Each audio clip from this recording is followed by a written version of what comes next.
So let's look at this problem then.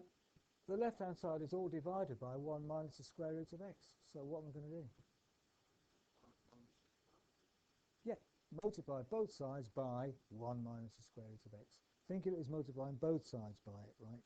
So if I multiply the left-hand side by 1 minus the square root of x, I'll get rid of the divide by 1 minus the square root of x. So I'm just left with 3 times the square root of x. That's okay so long as I multiply the other side by 1 minus the square root of x. Right, Ricky, just as we've been talking about. Don't worry about the fact that this thing is square rooted yet. We'll worry about that when we have to, okay? The next thing is multiply out the brackets. That's the sort of thing we've been doing. So 3 times the square root of x, the left-hand side, equals minus 6 times 1 is minus 6. Minus 6 times minus the square root of x, minus times a minus gives a plus 6 times the square root of x.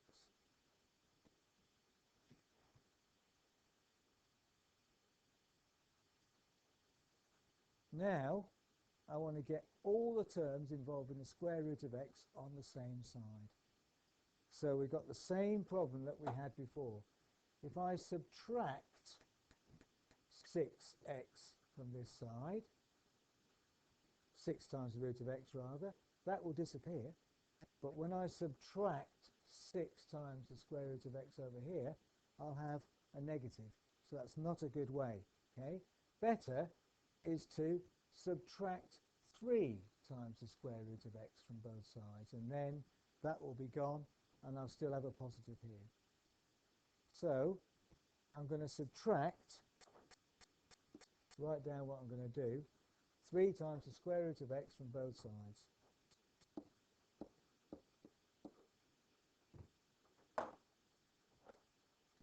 Naught equals minus 6. Now then, I'm subtracting 3 lots of the square root of x. At the moment, I've got 6 lots of the square root of x. So if I subtract 3, what have I got left?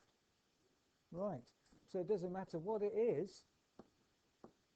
If I've got 6 of them and I'm subtracting 3 of them, I've got 3 left. Okay?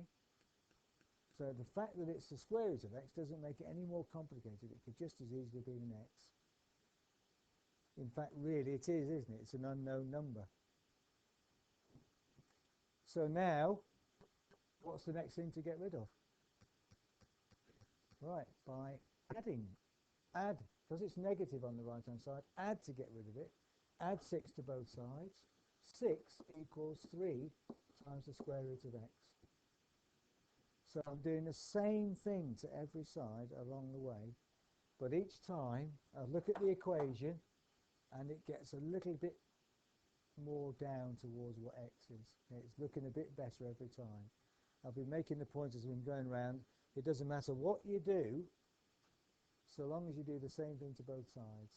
But sometimes what you do doesn't help and it looks a bit worse, in which case you might think, well, actually, that probably wasn't a good idea. Let's go back and think again, okay? So this is looking better every time, so I'm fairly comfortable with it so far. Next, what am I going to get rid of? Get rid of 3 by dividing by 3. Right, divide both sides by 3. 6 divided by 3 is 2, is the square root of x. So now we've got to worry about the root. If I've got the square root of x is 2, what have I got to do to get x?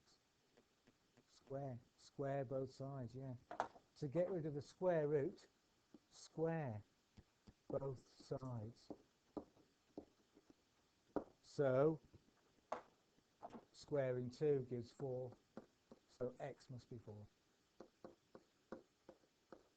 So hopefully that didn't put you off. Hopefully it helped you to see that actually it's just the same sort of thing, even though it looks really horrendous at the start. Okay?